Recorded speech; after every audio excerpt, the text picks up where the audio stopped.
Assalamualaikum warahmatullahi wabarakatuh. Malam para sedulur YouTube, ketemu lagi dengan saya Agung Wijanarko. Seperti biasa teman-teman, di malam hari ini saya pengen mengajak teman-teman ngobrol santai seputaran peta perpolitikan di negara kita ini menuju Pilpres dan Pemilu 2024 nanti. Jadi teman-teman, di beberapa konten sebelumnya ya teman-teman, kita sudah membahas bahwasannya ada spekulasi-spekulasi ataupun dugaan-dugaan akan atas adanya usaha-usaha ya teman-teman untuk menggagalkan Anies Baswedan itu maju di Pilpres 2024 nanti gitu kan. Seperti yang memang saya ungkapkan kemarin, ada salah satu podcast ya. Podcastnya di situ adalah podcastnya Bambang Wijayanto, yang narasumber yang hadir adalah Sudirman Said ya gitu kan. Itu yang kemudian dijelaskan dalam podcast tersebut bahwasanya pernah ada usaha-usaha pendekatan kepada salah satu partai pendukung daripada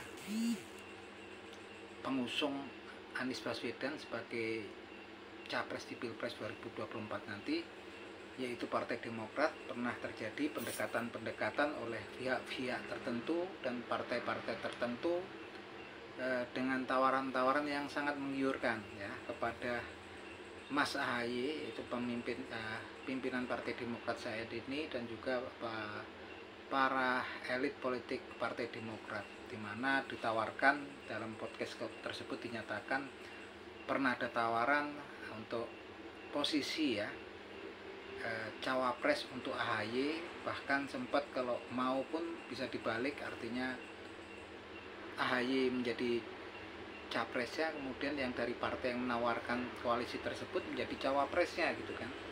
Dan juga tawaran-tawaran dikabarkan adanya dana-dana tertentu yang memang disiapkan untuk membantu kampanye nanti, bila mana kemudian ada deal daripada tawaran-tawaran tersebut. Tentunya ini sangat menggiurkan untuk Partai Demokrat ya teman-teman, karena memang tawarannya kan kalau mau menjadi cawapres gitu kan, ataupun mungkin dibalik menjadi capresnya, itu yang dinyatakan oleh Bapak Sudirman Said. Tapi memang salah satu apresiasi kemudian di sini bahwasanya kemudian sepertinya Partai Demokrat menolak tawaran-tawaran tersebut ya, karena memang ada implikasinya di sini teman-teman. Kalau kemudian Partai Demokrat menerima tawaran tersebut gitu kan, tentunya Partai Demokrat mau nggak mau harus keluar dari koalisi perubahan, yang artinya secara nggak langsung kemudian hilanglah salah satu partai pengusung Anies Baswedan. Dengan begitu akan terjadi gagalnya ya pencapresan Anies Baswedan di Pilpres 2024 nanti, karena memang ketika hilang salah satu dari tiga partai penyokong koalisi perubahan, tentunya koalisi tersebut tidak akan memenuhi ambang batas threshold 20% ya untuk mencalonkan capres gitu kan. Tapi alhamdulillah kan Partai Demokrat dinyatakan oleh Bapak Sudirman Said memang sudah menolak ya tawaran-tawaran tersebut. Artinya memang suka nggak suka kita harus memberikan apresiasi khusus kepada Partai Demokrat gitu kan. Kita tahu memang akhir-akhir ini Partai Demokrat juga dalam sedikit pressure ya, dimana kemudian Bapak Muldoko mengajukan PK atas hak daripada ini ya pemilik Partai Demokrat gitu kan, yang karena memang sempat terjadi konstelasi ya teman-teman, sempat terjadi memang kemarin ada dua belah pihak yang memang mengklaim kepemilikan Partai Demokrat, satu dari pihak AHY, satu kemudian dari pihak Bapak Muldoko gitu kan. Nah sekarang prosesnya lagi PK di Mahkamah Agung gitu kan. Tentunya ini menimbulkan juga pressure khusus untuk Partai Demokrat gitu kan. Dan saya harap juga bisa, semoga bukan menjadi posisi tawar atas tawaran-tawaran kepada Partai Demokrat gitu kan. Tapi saya yakin Partai Demokrat dengan tambah adanya pressure ini tambah semakin yakin, tambah semakin solid untuk untuk bersatu dengan Partai Nasdem dan Partai Keadilan dalam koalisi perubahan untuk mengusung Anies Baswedan menuju Pilpres 2024 nanti, teman-teman. Sambil menunggu. Dan memang tampaknya memang kalau Anies Baswedan ini memang nggak heran ya, teman-teman. Dari pertama kali kemunculannya Anies Baswedan ini, ketika mulai diusulkan sebagai capres oleh Partai Nasdem, serangan bergelombang di media sosial itu sangat kuat sekali, teman-teman. Saya nggak ngerti gitu kan, nggak ngerti kenapa ini terjadi bergelombang. Kelihatannya banyak memang media-media ataupun channel-channel di kanal-kanal YouTube ataupun beberapa media sosial yang memang secara bergelombang melakukan kampanye-kampanye negatif tentang Anies Baswedan gitu kan. Juga mungkin berita-berita yang nggak ada faktanya, dan teman-teman udah tahu lah itu kan. Salah satunya lah Anies Baswedan itu cuman pintar ngomong, nggak bisa kerja gitu kan. Walaupun sebetulnya faktanya itu sebetulnya terbantahkan. Sepertinya Anies Baswedan itu intoleran, dekat dengan organisasi Islam garis keras kan, faktanya udah lewat ya. Beliau mimpin DKI Jakarta selama periodenya selesai, udah selesai periodenya, selama dia memegang kekuasaan sebagai gubernur DKI Jakarta juga nggak ada masalah yang berkaitan dengan agama ya, intoleransi gitu kan, nggak ada, teman-teman. Sepertinya nggak ada ya, teman-teman. Dan alhamdulillah aman tentram Jakarta kan gitu kan. Terus kalau dikatakan beliau juga nggak memiliki kemampuan, katanya beliau itu sebetulnya juga cuman pintar ngomong, nggak bisa kerja. Kita bisa contoh ya sekarang, teman-teman. Salah satunya adalah perhelatan Formula E itu yang memang sukses di tahun 2023 ini. Kalau kita nilik ke belakang, ide ataupun gagasan dari melaksanakan Formula E di Indonesia itu adalah Bapak Anies Baswedan gitu kan. Gitu, walaupun dengan berbagai macam kendalanya gitu kan. Kita coba lihat beritanya, teman-teman. Ini kalau ini biar tahu orang-orang yang memang kemudian selalu membenci, kemudian selalu memberikan berita negatif tentang Bapak Anies Baswedan, biar tahulah nih coba bahwasanya tadi juga beritanya kan ada ya kemarin pelaksanaan Formula E di Jakarta. Ya, dengar bersama. Pemirsa, terima kasih Anda masih bersama kami di Metro Siang. Pemirsa, mantan Gubernur DKI Jakarta Anies Rashid Baswedan adalah penggagas gelaran Formula E di Jakarta untuk pertama kalinya pada tahun 2022 lalu. Gelaran balap jet darat elektrik level dunia ini sukses digelar dan menjadi catatan sejarah bagi kota Jakarta.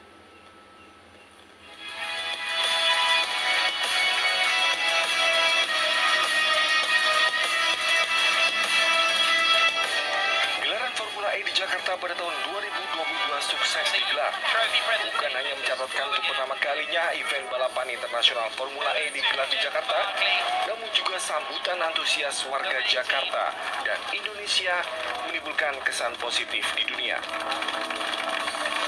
Prestasi ini tidak luput dari Gubernur DKI Jakarta saat itu, yaitu Anies Baswedan, yang merupakan penggagas Jakarta menjadi tuan rumah Formula E. Pembangunan sirkuit Formula E di kawasan Ancol juga cukup singkat, hanya 54 hari. Namun berhasil menggelar balapan ini sukses hingga akhir tanpa kendala. Bahkan menurut laman resmi Formula E seri Jakarta E-Prix tahun 2022 tercatat disaksikan 13,4 juta penonton di Indonesia. Angka ini merupakan jumlah penonton terbesar dalam sejarah Formula E. Kini di tahun 2023 gelaran Formula E kembali digelar di Jakarta. Hal ini tentunya berkat seluruh sarana dan prasarana yang sudah tersedia pada balapan perdana Formula E di Jakarta pada tahun 2022 lalu. Dari Jakarta, tim liputan Metro TV. Pemirsa, terima kasih Anda masih bersama kami di Metro Siang. Oke, teman-teman, tuh tadi berita ya tentang pelaksanaan Formula E, event Formula E di 2023 ini yang sukses ya. Nah, jangan dilupain ya teman-teman, untuk para pemirsa sekalian, penggagasnya itu untuk pembangunan sirkuit Formula E di Jakarta itu, DKI Jakarta, adalah Bapak Anies Baswedan gitu kan. dengan susah payah, dengan berbagai macam memang rintangan gitu kan, penggagasnya Bapak Anies Baswedan gitu kan. Dan sekarang itu juga merupakan satu kebanggaan bangsa dan negara Indonesia di mata dunia internasional dengan keberadaan Formula E di Jakarta, dan memang pelaksanaannya kemarin sukses ya teman-teman di tahun 2023. Yang perlu diingat teman-teman, itu adalah salah satu gagasan dan ide dari Bapak Anies Baswedan ketika beliau menjadi Gubernur DKI Jakarta itu teman-teman. Artinya memang apapun itu harusnya sudah membuka ya pikiran bagi orang-orang yang open mind gitu kan, berpikiran terbuka gitu kan, bukan cuman adanya kebencian gitu kan, kebencian pada Bapak Anies Baswedan gitu kan. Tentunya kalau mau membuka pikirannya, tentunya Bapak Anies Baswedan ini nggak seperti yang banyak diberitakan gitu kan. Dia juga punya prestasi gitu kan, punya prestasi yang memang membanggakan bangsa dan negara Indonesia ini di kancah dunia internasional gitu kan. Bahkan banyak sekali ya teman-teman, bukan cuman Formula E. Nanti di setiap saya bikin video konten, kita akan coba ulas itu kan teman-teman. Nah, ini cuman sekedar untuk membuka mata buat teman-teman yang kemudian memiliki logika yang baik gitu kan, buat teman-teman yang open mind, berpikiran terbuka. Jangan cuman kemudian memakan semua berita-berita yang bersifat negatif, bersifat fitnah ataupun hoak kepada Bapak Anies Baswedan gitu kan. Cobalah lihat teman-teman tentang berita-berita positif, fakta-fakta tentang beliau gitu kan. Karena memang kalau kemudian terlalu sering kita melihat berita-berita hoak ataupun berita-berita yang negatif tentang beliau, terus-menerus itu bagaikan sebuah doktrin, sebuah makanan yang memang kemudian masuk ke akal pikiran kita gitu kan. Kalau yang masuk itu kemudian hal-hal yang bersifat negatif, bersifat kebencian gitu kan, memang tampak kan, memang terus kan. Lama-kelamaan juga itu akan menetap gitu kan di pikiran kita. Artinya kemudian ya adanya cuma kebencian gitu kan, kebencian atau ketidaksukaan kepada beliau. Tapi di video kali ini saya pengen membuka pikiran teman-teman. Insya Allah itu teman-teman, saya berharap teman-teman yang memang asal muasalnya kemudian termakan berita bohong, berita-berita yang negatif tentang Anies Baswedan, dengan fakta-fakta yang mulai bermunculan gitu kan, seperti kasus Formula E ini, faktanya kan memang membanggakan sekali ya teman-teman, dan itu jangan pernah dilalaikan, itulah ide dan gagasan dari Bapak Anies Baswedan gitu kan. Dan saya bermohon buat teman-teman agar nggak perlu khawatir lah, khusus juga untuk Bapak Anies Baswedan, nggak perlu khawatir atas spekulasi-spekulasi yang memang muncul akhir-akhir ini gitu kan. Nggak perlu khawatir, karena memang kalau memang sudah suratan takdirnya bahwasanya Bapak Anies Baswedan tuh sukses di Pilpres 2024 nanti, jangankan cuman manusia, semua ciptaan makhluk ciptaan Allah Subhanahu wa taala, baik dari jin ataupun manusia, bersatu padu untuk menggagalkan karunia yang memang Allah akan berikan kepada Bapak Anies Baswedan. Niscaya semuanya nggak akan mampu gitu kan. Tapi nggak cuman kemudian kita berharap saja, saya bermohon juga, berminta kepada teman-teman sahabat Anies Baswedan untuk selalu memberikan dukungan, bantuan, usaha lewat membuat konten di media sosial gitu kan, saling mengenal, saling bekerja sama kita antar sesama pendukung Anies Baswedan. Juga nggak lupa agar kita selalu berdoa, bermohon kepada Allah Subhanahu wa taala agar Bapak Anies Baswedan mendapatkan pertolongan dan perlindungan dari Allah Subhanahu wa taala, sehingga jalannya menuju Pilpres 2024 nanti semakin lempang. Oke, gitu aja teman-teman, ini obrolan saya di malam hari ini. Silahkan teman-teman komen gitu kan, supaya kita semakin banyak kenalan saya, banyak sobat saya, teman-teman saya dari media sosial ini, terutamanya dari para simpatisan, sahabat, dan sohib Anies Baswedan. Itu teman-teman, sekali lagi saya berpesan pada sahabat Anies Baswedan, dan tentunya langsung juga pada Bapak Anies Baswedan, nggak perlu khawatir, karena memang kalau sudah jalannya siapapun yang merintangi nggak akan mampu untuk merintangi memang kehendak ataupun